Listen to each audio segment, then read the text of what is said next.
क्या आप भी बेरोजगार हैं? तो इस वीडियो को स्किप नहीं कीजिएगा और देख लीजिए कि बेरोजगारों के लिए कितनी बड़ी स्ट्रेटेजी भारत देश में लागू हो रही है। आपको पता है कि हमारे भारत देश के जो प्रधानमंत्री हैं श्री नरेंद्र मोदी, उनके जन्मदिन के शुभ अवसर पे हमारे भारत के जो युवा साथी हैं, जो बेरोजगार साथी हैं, वो राष्ट्रीय बेरोजगार दिवस मना रहे थे। इस पे मोदी जी का क्या ख्याल है वो खुद बताएंगे आने वाले वक्त में। अभी तो उन्होंने कुछ मुंह नहीं खोला है। और इस पे भारत के जो और साथी हैं बीजेपी वाले, या वो लोग जो बीजेपी को सपोर्ट करते हैं, उन लोगों को क्या ख्याल है इन बेरोजगार साथियों के लिए जो राष्ट्रीय बेरोजगार दिवस मना रहे हैं। अब देखिए बेरोजगार किस स्तर है, हम आपको आज इस वीडियो में आपके साथ में साझा करने वाले हैं। आपको हम ये बताने वाले हैं कि एक बेरोजगार का जिंदगी कितना हद तक खराब हो चुकी है और आज के टाइम में एक कम से कम आम इंसान को खाने और रहने के लिए कितना मिनिमम अमाउंट पे स्केल होना चाहिए था। हम अपनी बात करते हैं, अगर हमारे जैसे करोड़ों अरबों लोग हैं जिनकी सेम स्थिति है, आज हमारी सैलरी मात्र 17,000 रुपया है और उसके बाद में जो हमारा जो मंथली खर्चा है वो 3,000 रुपया केवल रहने और खाने के लिए लग जाती है। अब देखिए रहने के लिए और खाने के लिए 3,000 रुपया रह गया। अब हमारा बचा कितना? 13,000 रुपया। अब जो 13,000 रुपया अमाउंट है, इसमें से बहन का शादी करना है। बहन का शादी के लिए अमाउंट 1,000 रुपया आप निकालिएगा हर महीना। तो 1,000 अगर आप निकालते हैं तो 12,000, एक साल में 12,000 रुपया होगा। अब हमारा उम्र हो चुका है 24 साल, हमारी बहन का उम्र हो चुका है 16 साल। 2 साल में हमको कम से कम हमारे बहन को शादी के लिए कम से कम 1 लाख से 2 लाख रुपए खर्चे पड़ेंगे। अब देखिए ये हमारे साथ ही नहीं, आपके साथ भी यही कहानी है।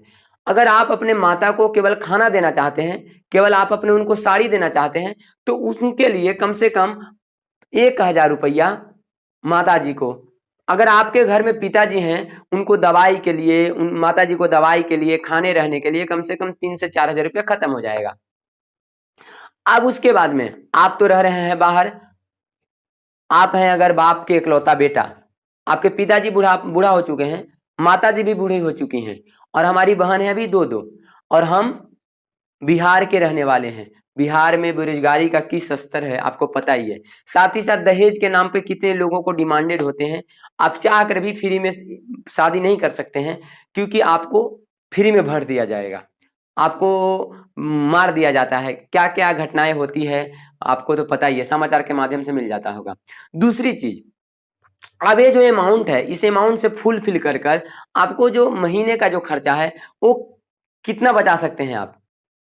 अगर मान लीजिए आपने कुल मिलाकर 3,000 रुपया बचा लिया, तो 3,000 में आप क्या क्या कर सकते हैं।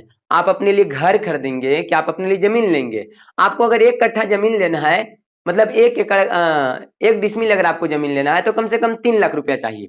और अगर आप 5,000 रुपया भी अगर 1 महीने में बचाते हैं तो 12-50 60,000 रुपया बचता है।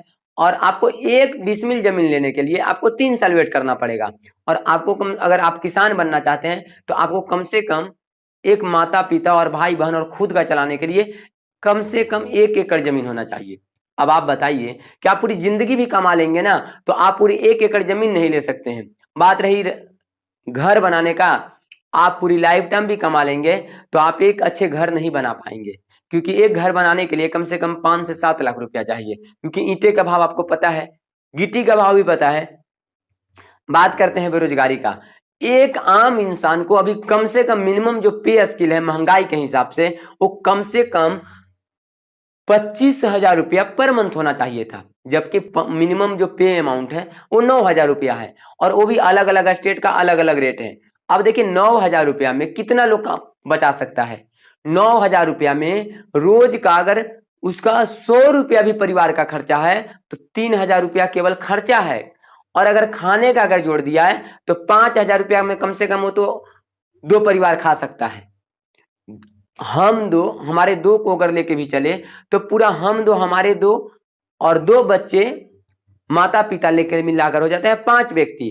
5 व्यक्ति का अगर 1 महीने का खर्चा अगर हम 2,000 रुपया में मानते हैं तो 10,000 रुपया होता है। अब जो व्यक्ति का महीना का इनकम ही 9,000 रुपया, वो 10,000 रुपया कहाँ से खर्चा करेगा।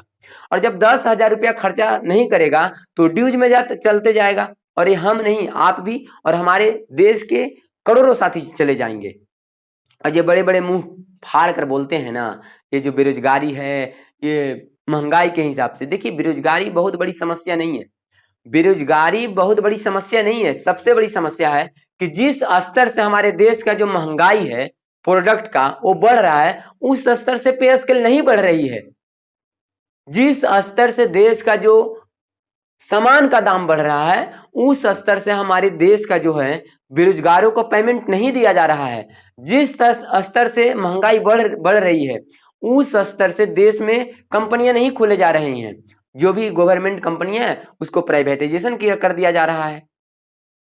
अब वो जो प्राइवेटाइजेशन हो जाता है, अब वो प्राइवेटाइजेशन वाले क्या करते हैं, वो ठेकेदार 200 रुपया 300 रुपया वाले गरीब और छोटे तबके हुए लोगों को उठाते हैं और ले जाकर काम करवाते हैं, और उसी से सारा काम करवा के उनको वही 200-300 रुपया देकर निपटा देते हैं। और जो किसान का जो आम फसल का दाम है वो मिलता नहीं है।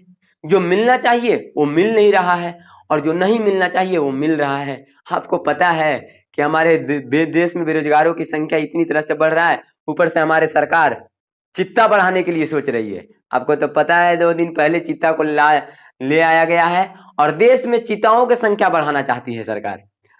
ये संख्या खत्म नहीं करना चाह रही है बेरोजगारों को, वो चीता की संख्या बढ़ाना चाह रही है, ताकि हमारे देश में चीता की संख्या बढ़ जाए और एक बार जो है वो फाड़ देंगे जंगल, और उसके बाद में खत्म कर दिया जाएगा आम जनता। देखिए गवर्नमेंट का नीति क्या है और क्या नहीं है, इसके बारे में आप बहुत अच्छे से जानते हैं। हमारा राय था आपके बीच में लेकर आना।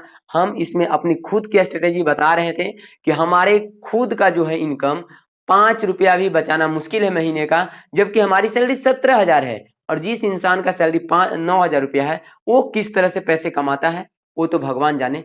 बाकी हमारे बारे में आपका क्या राय है दोस्तों, लिख के जरूर बताइएगा। 8 घंटे ड्यूटी करने के बाद आपके लिए समय निकालकर वीडियो मैं बनाता हूं।